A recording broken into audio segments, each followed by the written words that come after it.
FishTankTV.com, YouTube, what's going on? It's Wayne with Wayne's Fish World, coming at you with my 55-gallon soon-to-be reef tank. Oh yeah. Last time I showed you this tank is when I had a big cyano outbreak. I didn't know why I had it until I looked in my Micron sock and there was my nitro sugar in there, his skeleton. He was in there probably about a week or a week and a half, so that was my fault for not checking the Micron sock and cleaning it out more. So I put one of those plant pots you get for freshwater live plants. I put that on there just for the time being, just to make sure nothing else gets sucked up in there. Somebody said you should get some invertebrates in this tank, and I'm starting to restock some invertebrates. There's a coral bandit shrimp in here. I saw him a second ago. He's probably behind that piece of live rock. I don't know where he's at right now, but we named him Fu Manchu. I got some snails in here. There's some Mexican turbo snail. There's some Nazarene snails in here. There's a red linking starfish, which I kind of regret getting because I never see him. He's probably under a piece of live rock right now. There's some other stuff in here. So how am I cleaning this tank up? Well, a couple of videos back, I redid the sump. A lot of people said my sump wouldn't hold together. They didn't think it, it was going to do its job. Well, here's to rub it in your face.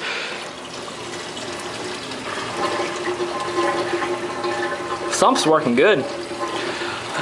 Water comes down through the DIY overflow, hits the Micron sock.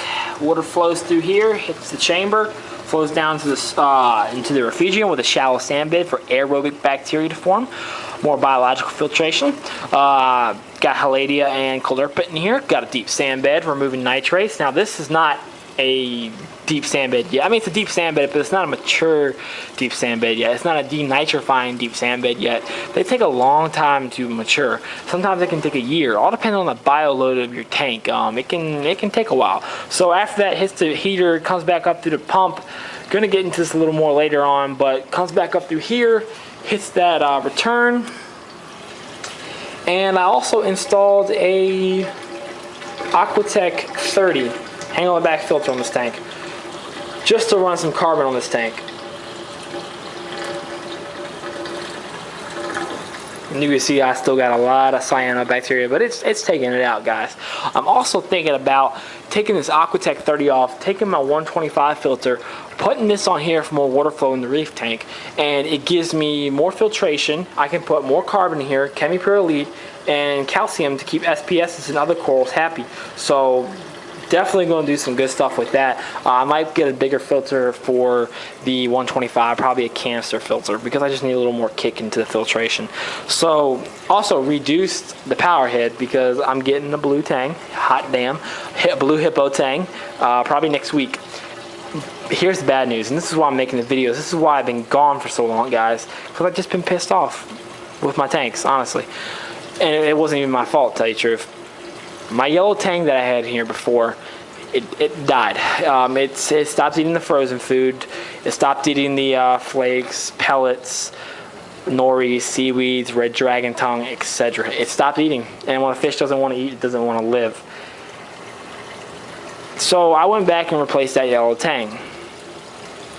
I got a yellow tang from the local fish store, and it died in 24 hours, less than 24 hours. Found it right here, dead. And it made me kind of mad because I know the local fish store had velvet, and the saltwater tanks were starting to look kind of bad. They had white spots on the green mandarins, a naso tang, and some fish just weren't looking good. But I figured, the yellow tang just came in. It should be good. It just came in like 2 days ago. So I figured it should be all right. I watched it eat and everything. And that's the thing about velvet. Velvet is a silent killer. It will wipe your tank out with that. The time you know you have velvet is too late. And that's what I'm going to talk about it. I haven't made videos for the 125 in a while. I'm going to come back to the saltwater tank, guys. Don't worry. Here's the bad news right here. I had velvet in this tank. I don't know if you guys remember those two small koi angelfish I had a while back. Well, I brought them home, and one of them had velvet. It started infecting my other angels. Yeah, this is the only angelfish I have left right here. So that pretty much sucks. Really, really, really, really, really bad. So it started infecting the angelfish and some serpate tetras, some rainbows. Basically what I got is this one ballast shark, one angelfish, all Picassomus are still in here, one rainbow, 11 out of 15 serpate tetras, 1 out of 3 rummy nose tetras, like 6 or 7 neons out of like 15, maybe 10 autos out of like 30. 0 rams. My breeding pair of rams got wiped out. They were actually about to spawn on this pair of rock, and they were healthy, eating, about to spawn. Impellers were showing, defending their territory. Boom, dead, just like that. And then after the fish stopped dying, I was like, you know, maybe it is dirt. Maybe it is a dirt. Maybe something's going on down there. Maybe I got to redo the tank. Starting to give in to the haters. And then the fish started showing signs of velvet. They had the white spots. It's a little different than ick. And I said, oh damn, oh shit. This is what Mr. Saltwater Tank TV had.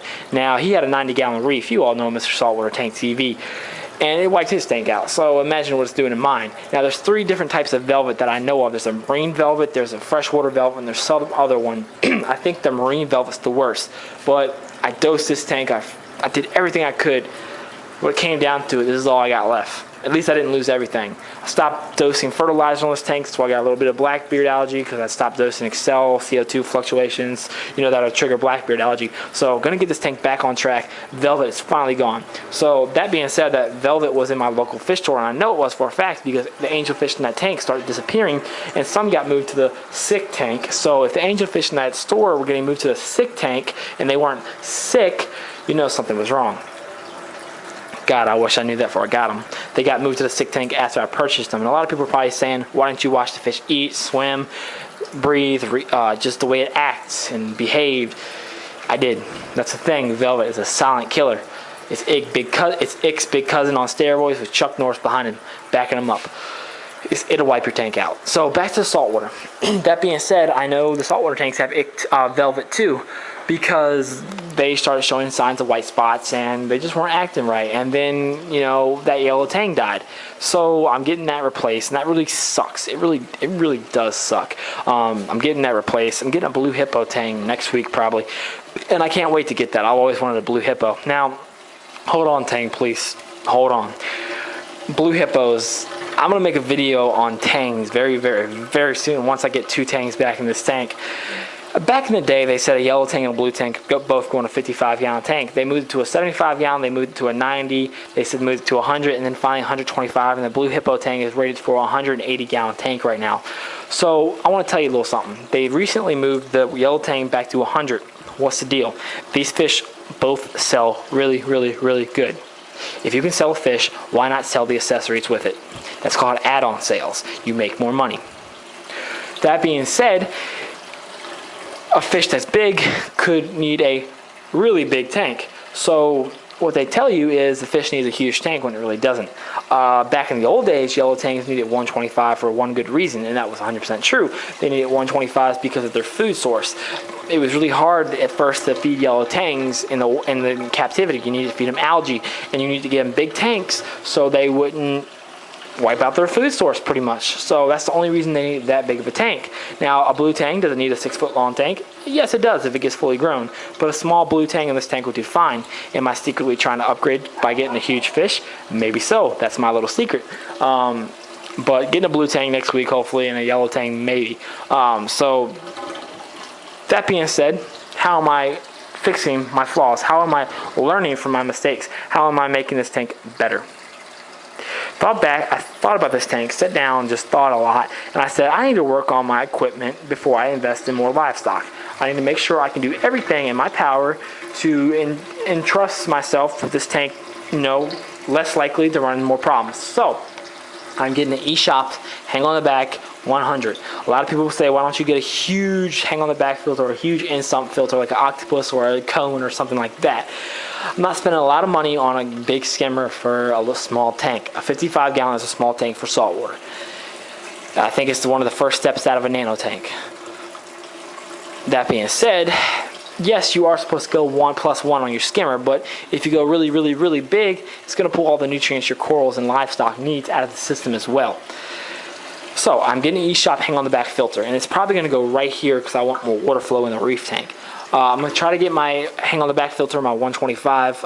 I'm going to put that right here, and I can run carbon, Kevin Pure Elite, and calcium in there. Just better filtration on the 125, on the 55-gallon.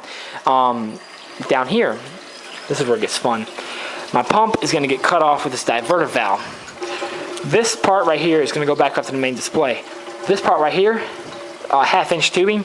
It's going to go into a 18-watt UV light and then a phosphan reactor.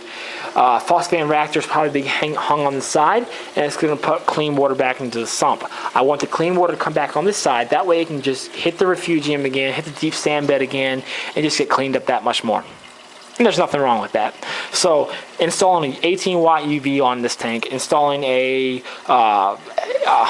protein skimmer ready for 100 gallons, installing a phosphan reactor, probably with GFO, maybe some what's that stuff called? Phos sponge at first, which really soaks it out, but you got to remove it really quick before it leaches back in your system. I think 36 hours, but probably some GFO just to make it easier.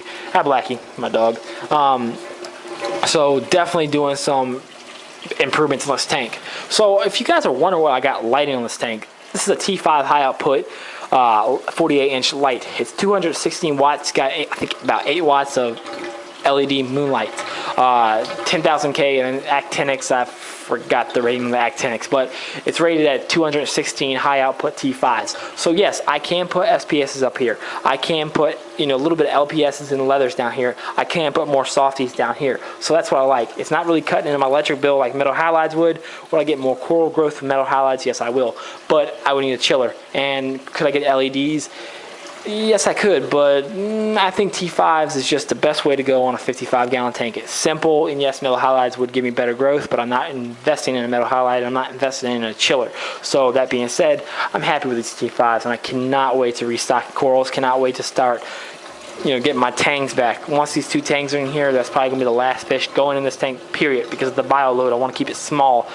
So the less fish you have in a tank, the more stability you have, because less pollutants. So less work for your equipment, the better it is. So that being said, to recap, going to have a huge hang on the back filter, going to have a huge protein skimmer, going to have phosphan reactor, UV light, along with good water flow. That thing puts out 1,200 gallons of water flow. I'm not doing a wave box and etc. Going to have auto top off system probably on this tank. Maybe might just top it off myself like I'm doing now. That being said, guys, give me your input. Also making a shout out to Cleveland Fish Tanks. I got to respect that guy because, you know, he's got a problem with his tanks, but he's also documenting that on camera. That way we can see his mistakes and we can learn from his mistakes. A lot of people on YouTube show us only the good of their tanks because they're scared if we see the flaws in their system, if we won't watch their tanks anymore. Yeah, a lot of people, I probably lost a lot of subscribers doing that, but at least I'm not, you know, chicken. I'm showing my tanks. That being said, guys, comment, rate, and subscribe. Welcome all new subscribers. If you need a sub, hit me up. I'll hit you up. Later.